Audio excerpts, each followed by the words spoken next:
ब्रह्मर्षि स्वामी सच्चिदानंद जी,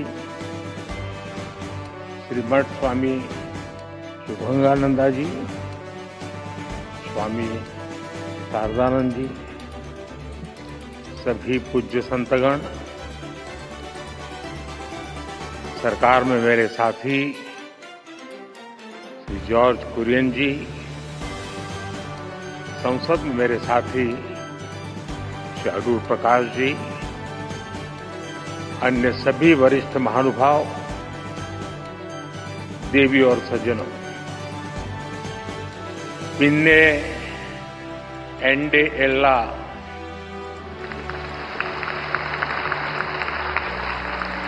प्रियपेट मलयाली सहोदरी सहोदरन Marco एंडे विनितमाय नमस्कारों।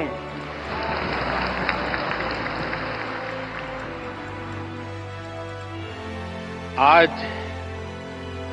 ये परिसर देश के इतिहास की एक अभूतपूर्व घटना को याद करने का साक्षी बन रहा है। एक ऐसी ऐतिहासिक घटना जिसने न केवल हमारे स्वतंत्रता आंदोलन को नई दिशा दी, बल्कि स्वतंत्रता के उद्देश्य को, आजाद भारत के सपने को ठोस मायने दिए। 100 साल पहले श्री नारायण गुरु और महात्मा गांधी की वो मुलाकात आज भी उतनी ही प्रेरक है, उतनी ही प्रासंगिक है। 100 साल पहले हुई वो मुलाकात सामाजिक समरसता के लिए, विकसित भारत के सामूहिक लक्ष्यों के लिए आज भी ऊर्जा के बड़े स्रोत की तरह है। इस ऐतिहासिक अवसर पर मैं श्री नारायण गुरु के चरणों में प्रणाम करता हूं। मैं गांधी जी को भी अपनी श्रद्धांजलि अर्पित करता हूं। भाई बहनों, श्री नारायण गुरु के आदर्श पूरी मानवता के लिए बहुत बड़ी पूंजी है। जो लोग देश और समाज की सेवा के संकल्प पर काम करते हैं, श्री नारायण गुरु उनके लिए प्रकाश स्तंभ की तरह है। आप सभी जानते हैं कि समाज के शोषित, पीड़ित, वंचित वर्ग से मेरा किस तरह का नाता है, और इसलिए आज भी मैं जब समाज के शोषित, वंचित वर्ग के लिए बड़े निर्णय लेता हूं, तो मैं गुरुदेव को जरूर याद करता हूं। 100 साल पहले के वो सामाजिक हालत, सदियों की गुलामी के कारण आई विकृतियां, लोग उस दौर में उन बुराइयों के खिलाफ बोलने से डरते थे। लेकिन श्री नारायण गुरु ने विरोध की परवाह नहीं की। वो कठिनाइयों से नहीं डरे, क्योंकि उनका विश्वास समरसता और समानता में था। उनका विश्वास सत्य, सेवा और सौहार्द में था। यही प्रेरणा हमें सबका साथ, सबका विकास का रास्ता दिखाती है। यही विश्वास हमें उस भारत के निर्माण के लिए ताकत देता है जहां अंतिम पायदान पर खड़ा व्यक्ति हमारी पहली प्राथमिकता है। साथियों, शिवगिरी मठ से जुड़े लोग और संत जन भी जानते हैं कि श्री नारायण गुरु में और शिवगिरी मठ में मेरी कितनी अगाध आस्था रही है। मैं भाषा तो नहीं समझ पाता, लेकिन पूज्य सच्चिदानंद जो बातें बता रहे थे वो पुरानी सारी बातें याद कर रहे थे और मैं भी देख रहा था कि उन सब बातों पर आप बड़े भाव विभोर होकर के उसके साथ जुड़ जाते थे। और मेरा सौभाग्य है कि मठ के पूज्य संतों ने हमेशा मुझे अपना स्नेह दिया है।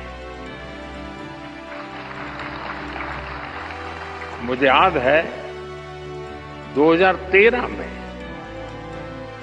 तब तो मैं गुजरात में मुख्यमंत्री था, जब केदारनाथ में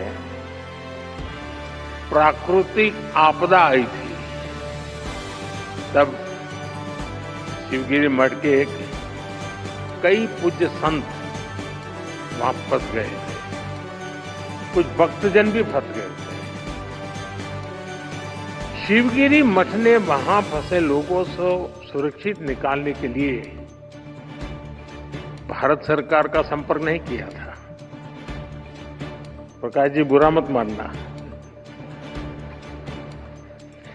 शिवगिरी मठ ने, मैं एक राज्य का मुख्यमंत्री था, मुझे आदेश दिया और इस सेवक पर भरोसा किया कि भाई ये काम तुम करो।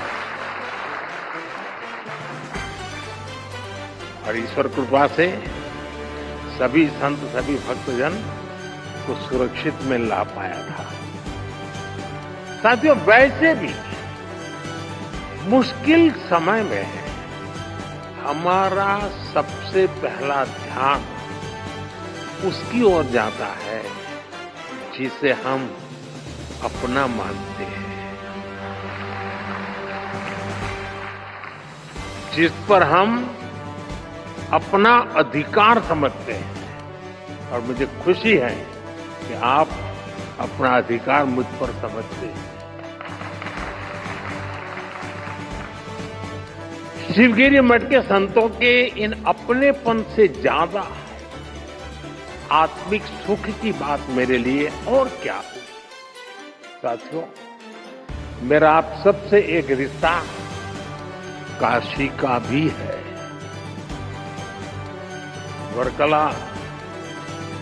वर्कला को सदियों से दक्षिण की काशी भी कहा जाता है।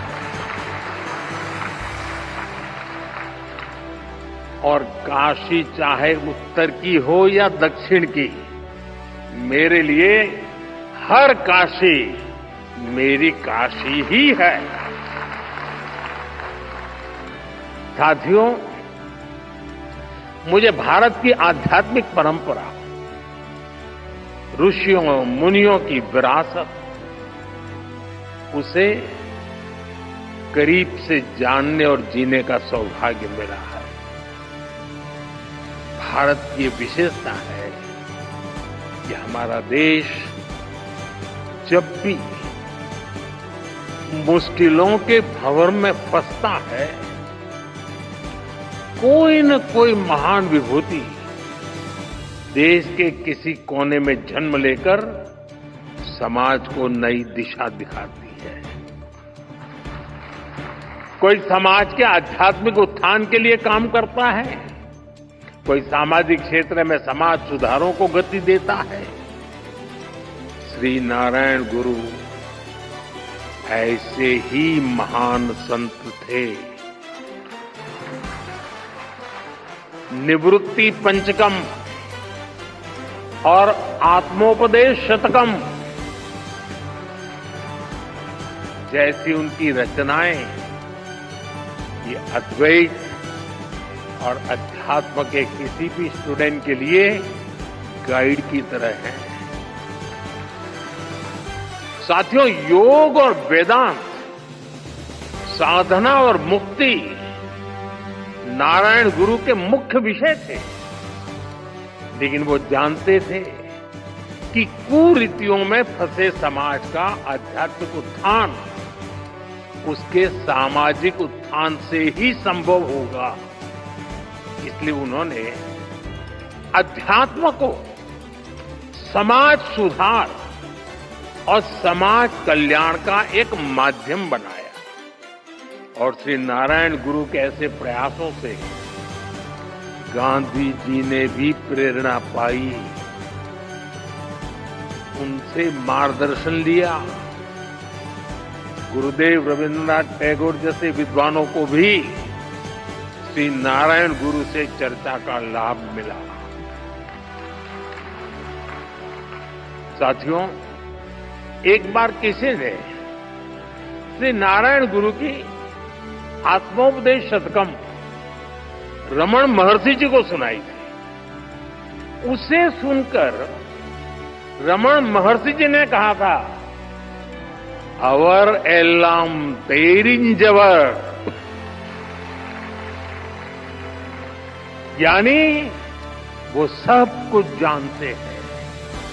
और उस दौर में जब विदेशी विचारों के प्रभाव में भारत की सभ्यता, संस्कृति और दर्शन को नीचा दिखाने के षड्यंत्र हो रहे थे, श्री नारायण गुरु ने हमें ये एहसास कराया कि कमी हमारी मूल परंपरा में नहीं है। हमें अपने आध्यात्म को सही अर्थों में आत्मसात करने की जरूरत है। हम नर में श्री नारायण को, जीव में शिव को देखने वाले लोग हैं। हम द्वैत में अद्वैत को देखते हैं। हम भेद में भी अभेद देखते हैं। हम विविधता में भी एकता देखते हैं। साथियों, आप सभी जानते हैं, श्री नारायण गुरु का मंत्र था, ओरु जाति, ओरु मतम, ओरु देवम, मनुष्यनु।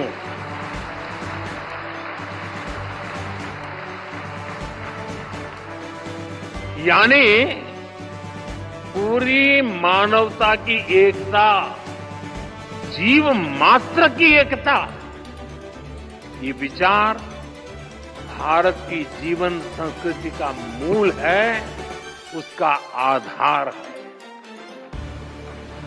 आज भारत उस विचार को विश्व कल्याण की भावना से विस्तार दे रहा है।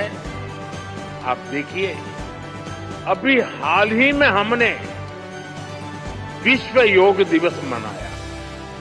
इस बार योग दिवस की थीम थी yoga for one earth one health, यानी एक धरती एक स्वास्थ्य। इसके पहले भी भारत ने विश्व कल्याण के लिए वन वर्ल्ड वन हेल्थ जैसे इनिशिएटिव शुरू किया है।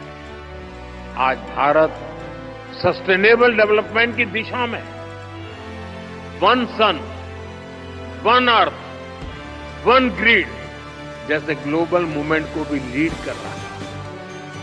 आपको याद होगा 2023 में भारत ने जब G20 समिट को होस्ट किया था, हमने उसकी भी थीम रखी थी, one earth, one family, one future.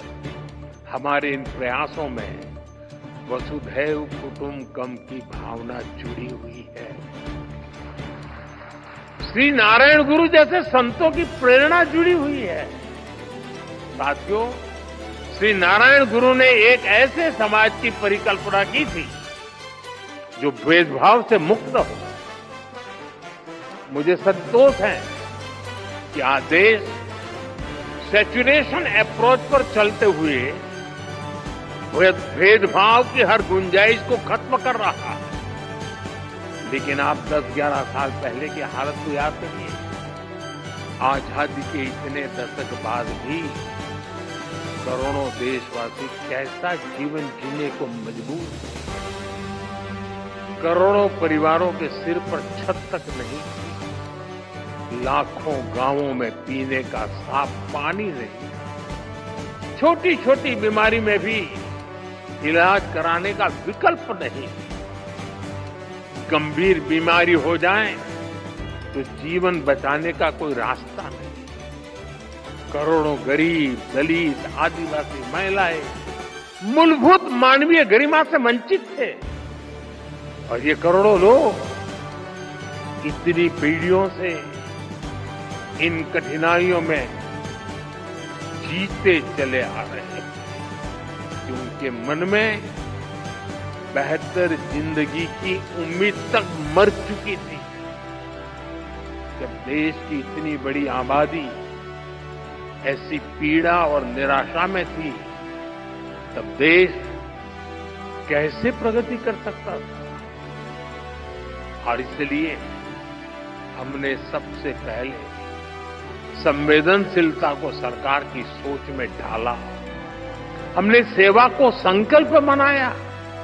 इसी का परिणाम है कि हम पीएम आवास योजना के तहत करोड़ों गरीब, दलित, पीड़ित, शोषित, वंचित परिवारों को पक्के घर दे पाए।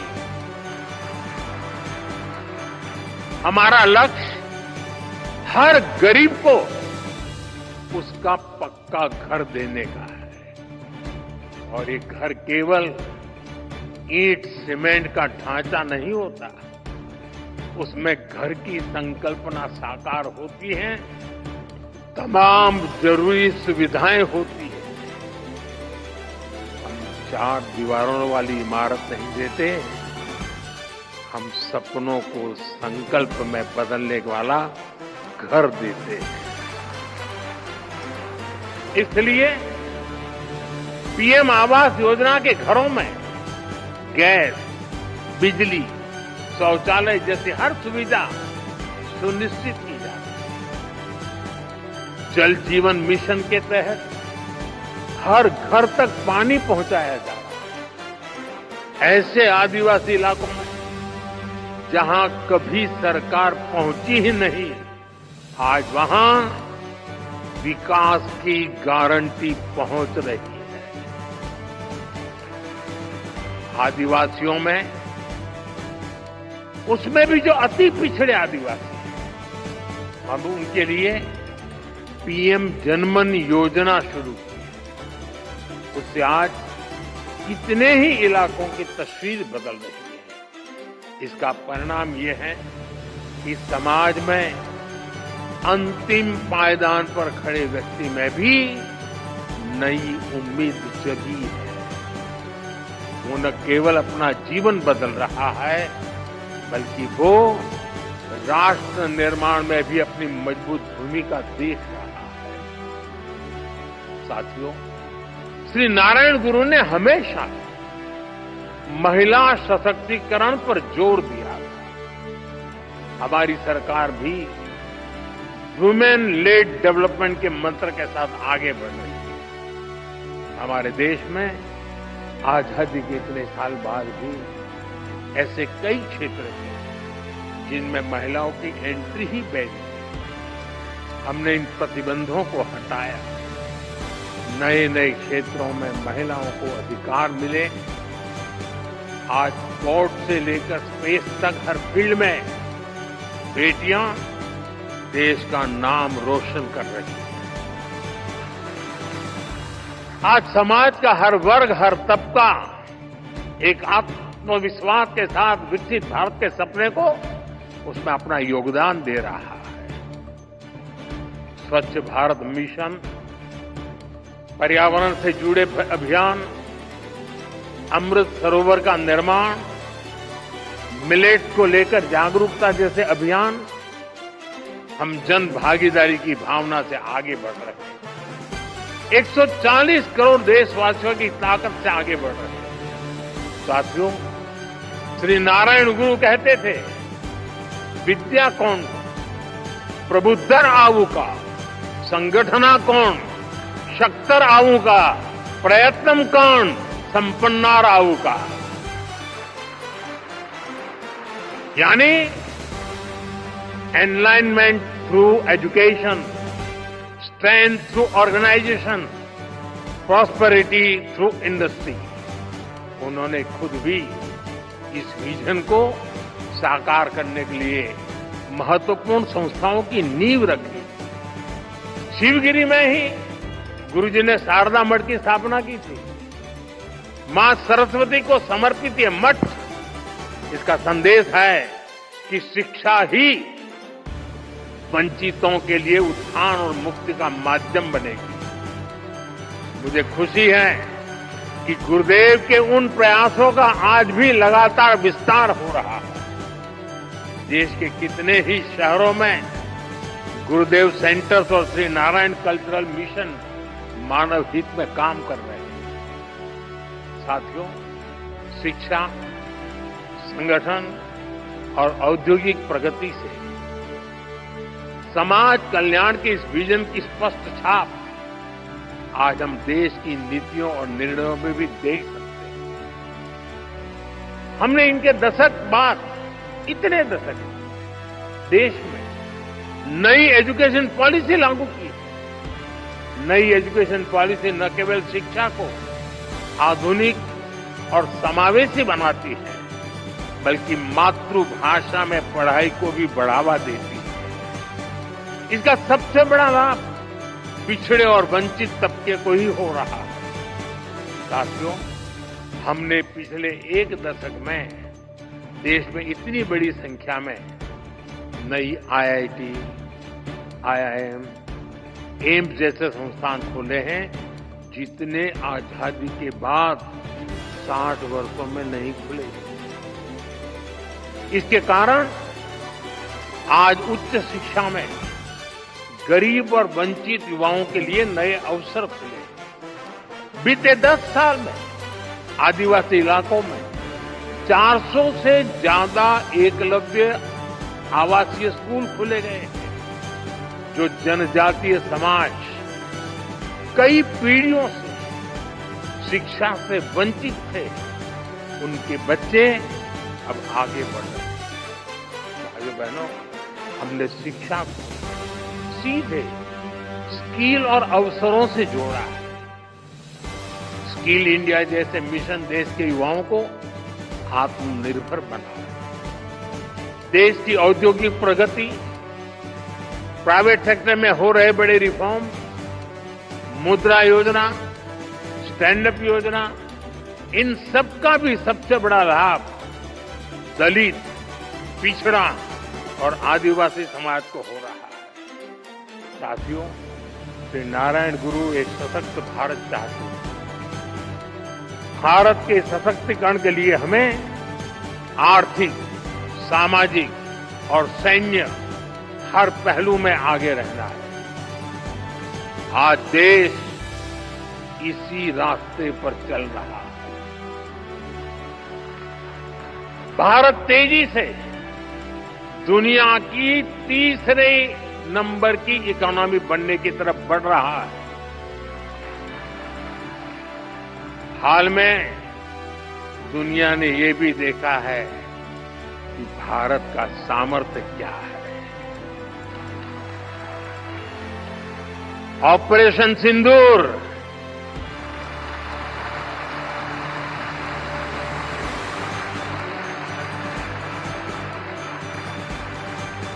ऑपरेशन सिंदूर आतंकवाद के खिलाफ भारत की कठोर नीति को दुनिया के सामने एकदम स्पष्ट कर दिया है।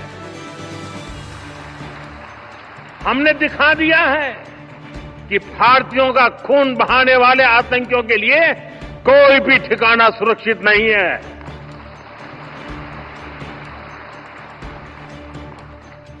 साथियों, आज का भारत देश हित में जो भी हो सकता है और जो भी सही है, उसके हिसाब से कदम उठाता है। आज सैन्य जरूरतों के लिए भी भारत की विदेशों पर निर्भरता लगातार कम हो रही है। हम डिफेंस सेक्टर में आत्मनिर्भर हो रहे हैं और इसका प्रभाव हमने ऑपरेशन सिंदूर के दौरान भी देखा है। हमारी सेनाओं ने भारत में बने हथियारों से दुश्मन को 22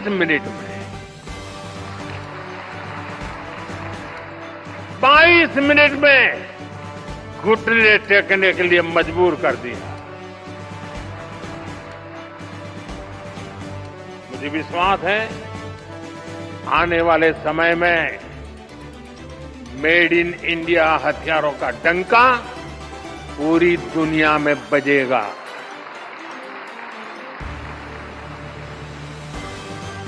साथियों, देश के संकल्पों को पूरा करने के लिए हमें श्री नारायण गुरु की शिक्षाओं को जन जन तक पहुंचाना है।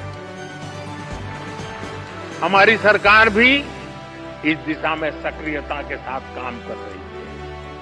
हम शिवगिरी सर्किट का निर्माण करके श्री नारायण गुरु के जीवन से जुड़े तीर्थ स्थानों को जोड़ रहे हैं। मुझे विश्वास है उनके आशीर्वाद, उनकी शिक्षाएं अमृतकाल की हमारी यात्रा में देश को रास्ता दिखाती रहेंगी। हम सब एक साथ मिलकर विकसित भारत के सपने को पूरा करेंगे।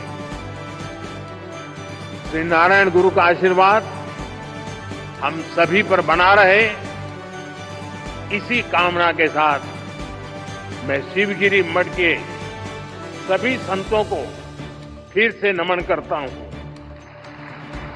आप सबका बहुत बहुत धन्यवाद। नमस्कार।